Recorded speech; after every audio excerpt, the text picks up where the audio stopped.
بسم اللہ الرحمن الرحیم نحمدہ ونصلی ونسلم علی رسولہ الکریم اما بعد. شرح تعظیم سبق نمبر 8 خطبہ چل رہا ہے اور آج انشاءاللہ العزیز امید ہے کہ ہمارا خطبہ مکمل ہو جائے گا اور آئندہ ہم جو سبق پڑھیں گے انشاءاللہ وہ ہم شرح تعظیم کی ابتدا کر لیں گے، منطق کی ابتدا کر لیں گے. سب سے پہلے یہاں پر میرے پاس صفحہ نمبر 22 ہے کتاب کا اور اس پر ہے وبعد. پہلے میں عبارت پڑھ رہا ہوں، اس کا ترجمہ عام سادہ سا، اس کے بعد پھر آگے تشریحات اور سبق جو انشاءاللہ پائے تکمیل تک پہنچاتے ہیں. وبعد علیم صاحب کس کے بعد؟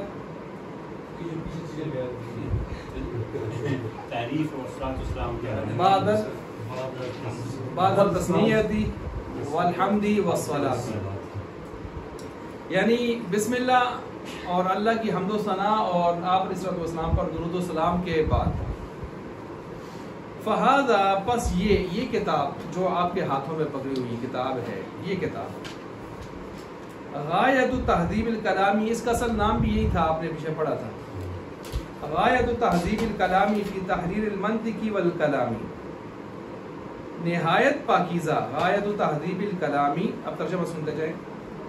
غایت نہایت، تہذیب الکلامی پاکیزہ کلام، نہایت پاکیزہ کلام، فی تحریر المنطقی کس میں؟ منطق کی تحریر میں، والکلامی اور کلام کی تحریر میں. ٹھیک ہے، تو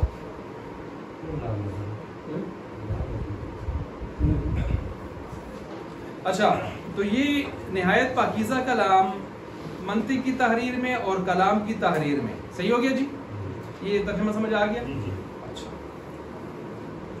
وتقریب المرامی، اور اصل مقصود کو، مرام کہتے ہیں مقصود، اصل مقصود کو قریب کرنے میں، اصل مقصود کو قریب کرنے میں.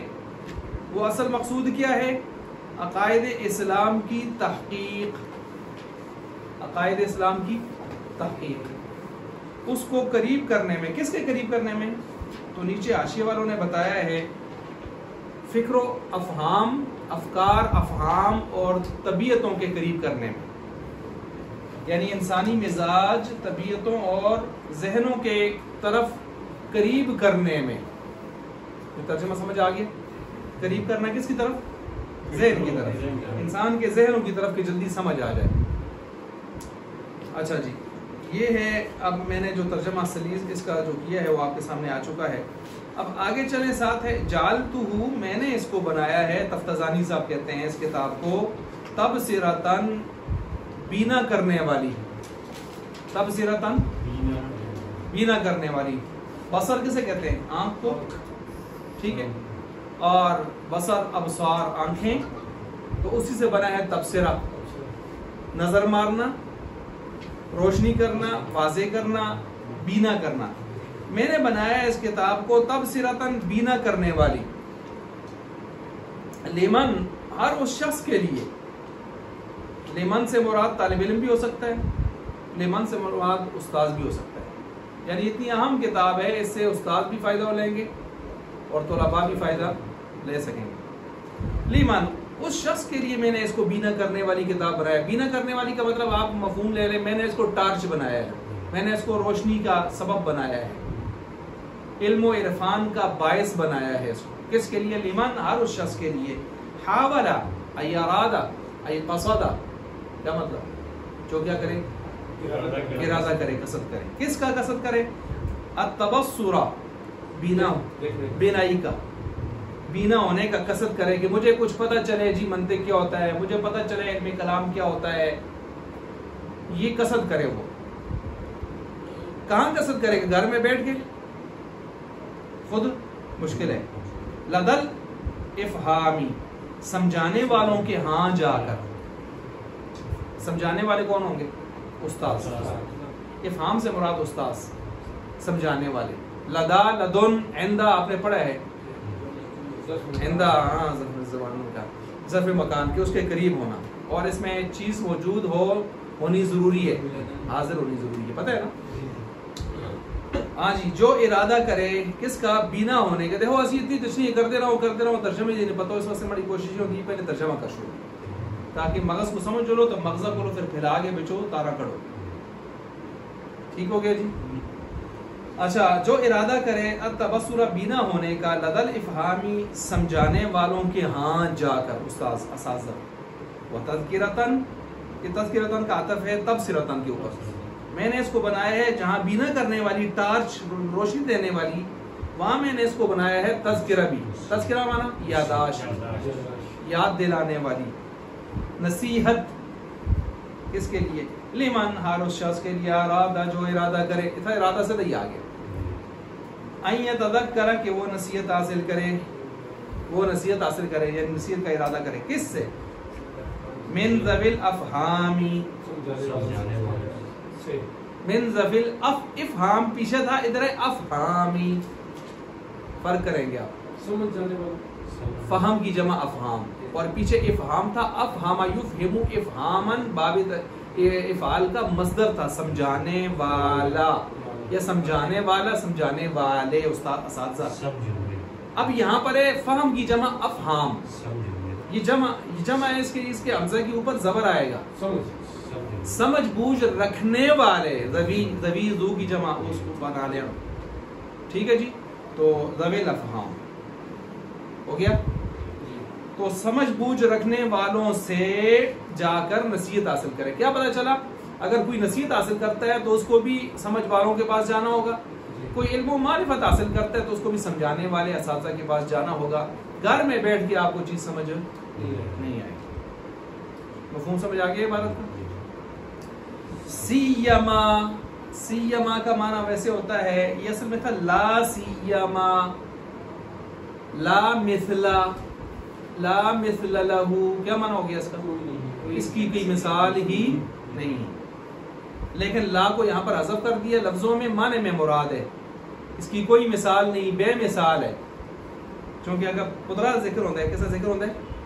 پترا دا، تو پترا دی نال لاڈ زیادہ ہے، محبت زیادہ ہے، ٹھیک ہے جی؟ تو اس واسطے اس پترا دا اظہار کرتے ہیں، محبت کا اظہار کر رہے ہیں۔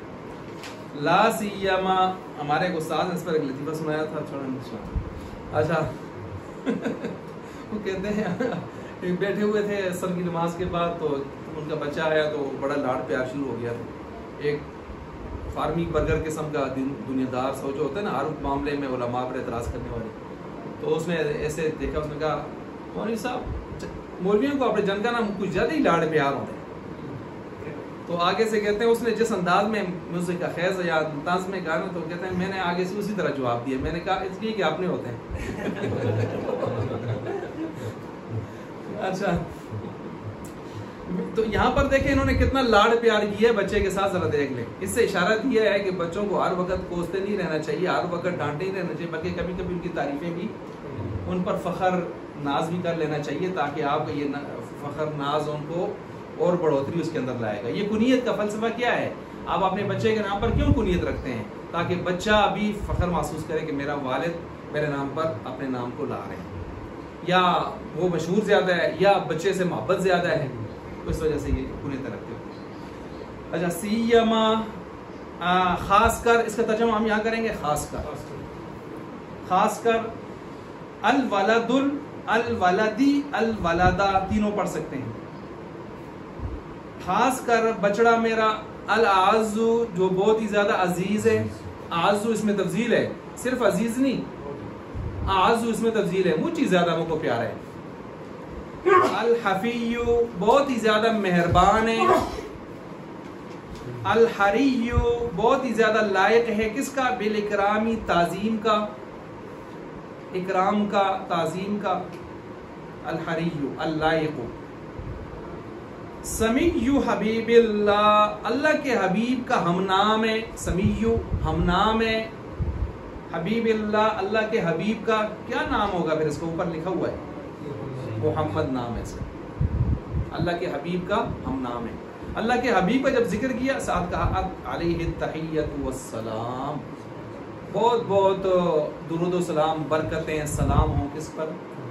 آپ علیہ السلام.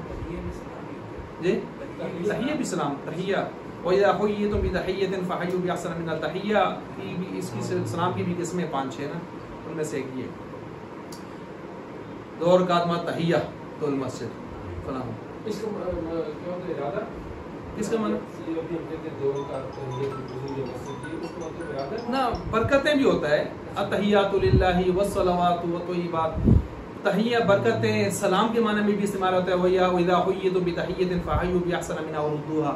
سلام کے معنی میں بھی استعمال ہوتا ہے، جس معنی میں آپ دیکھ لیں اس کو مختلف معنوں میں استعمال ہوتا ہے. اچھا علیہ التحیۃ والسلام ہو گیا جی. آگے چلیں. اچھا کہتے ہیں یہ جو میں نے اتنا کچھ لکھا ہے نا کتاب کو، اتنا کچھ بینا بنانے والی فلاں فلاں، تو یہ میں نے سارے طلباء کو سامنے رکھ کے لکھا ہے، اساتذہ کو بھی رکھ کے لکھا ہے، لیکن خاص کر پت اور میرا. اور آپ جتنی بھی آپ ایک کتابیں دیکھیں گے ان کتابوں میں آپ کو نظر آئے گا کہ لکھنے والے نے اپنے اولاد کا قصد زیادہ کیا ہوا ہے. شرح مولا جامی کو ذرا اٹھا کے دیکھیں گے آپ تو وہ بھی اپنے پتر یوسف کا غالباً ذکر کریں گے، اس طرح اور کتابوں والے. اس کا مطلب یہ ہے کہ ہمارے جو پرانے بڑے علماء ہوتے تھے وہ اپنے بچوں کو خود بھی پڑھاتے تھے. اور یہ بات آج مجھے پورے پاکستان میں دنیا میں نظر نہیں آ رہی. نہیں اچھے خاصے لوگ ہوتے ہیں وہ قابو بھی نہیں آتے. ایسی کیوں پڑھانا ہوں؟ میرے بچوں نے الحمدللہ حفظ مجھ سے کیے، بھتیجے نے، بھانجے نے، بچی سب نے. اب بھی چھوٹا ہے وہ لگا ہوا ہے دوسرے پارے میں. تو مجھے کہتے ہیں کس طرح آپ کی مصروفیت بھی تھی سب کچھ. میں نے کہا اور بچے تو قابو نہیں آتے، دوسروں کو پڑھا لیتے ہیں آدمی. میں نے اپنے استاد جن سے میں نے حفظ کیا ان کے بچے یہاں پڑھتے تھے، کہتے ہیں مجھ سے نہیں ہو رہا. تو میں نے کہا اس طرح نہیں ہوتا کوئی. اب آپ موڈ میں ہو نا کہ آپ ارادہ کر لیں کہ میں نے یہ کام کرنا ہے انشاءاللہ، پھر مصروفیات بھی چلتی رہتی ہیں، سب کچھ ہوتا ہے، بچے پڑھتے بھی ہیں. تو ہونا چاہیے یہ. پہلے اسی طرح ہوتا تھا. آپ کسی بھی عالم کو اٹھا کے دیکھیں، پرانے عالم کو، تو اس کی بنیادی تعلیم آپ کو والد سے ہی ملے گی، گھر سے ملے گی. یہ بھی یہ کہہ رہے. اچھا لا زال ہمیشہ، آپ یہ دعائیں دے رہے ہیں یہاں سے، کیا دے رہے ہیں؟ دعائیں. لا زال، زال کا معنی ویسے ہوتا ہے زائل ہونا، ختم ہو جانا. لا جب داخل ہو جائے نفی جمع نفی برابر ہے اس بات. ہمیشہ رہے لہو اس میرے بیٹے کے لیے من التوفیقی، توفیق اللہ کی جانب سے. کس بات کی؟ قوام کس بات کی؟ یہ کاموں کی درستگی کی، کاموں کی یعنی ہر کام اس کا درست ہوتا رہے، کوئی کام ڈنگا منگا نہ ہو. جس کسی کو ادبا ہوئے ہر کام سدھا ہو جاؤ. یہ ہے دعا. دوسری دعا وَمِنَ التَّائِيدِ، اور اللہ ہی کی طرف سے ان کو تائید ملے، مدد ملے. اعصام، ان کس کی؟ اعصام کی، یعنی اللہ کی طرف سے اعصام ملے. اعصام کیا چیز ہوتی ہے؟ لغزشوں سے، پھسلنے سے حفاظت. لغزشوں سے، پھسلنے سے، ایکسیڈنٹ مارنے سے حفاظت. ایکسیڈنٹ نہ مارے. اخلاقی وغیرہ وغیرہ جو بھی ہیں وہ ایکسیڈنٹ نہ ہو کسی جگہ. وعلی اللہ، اور اللہ ہی کی ذات پر بھروسہ کرنے لگا ہوں میں. التوکل، توکل علیہ، علی اللہ خبر مقدم، التوکل مبتدا مؤخر. وبہ الاعتصام، یہ بھی بہ وہ خبر مقدم، الاعتصام مبتدا مؤخر. وبہ، اور اسی کی ذات پر الاعتصام. اعتصام ہے، اعتصام کسے کہتے ہیں؟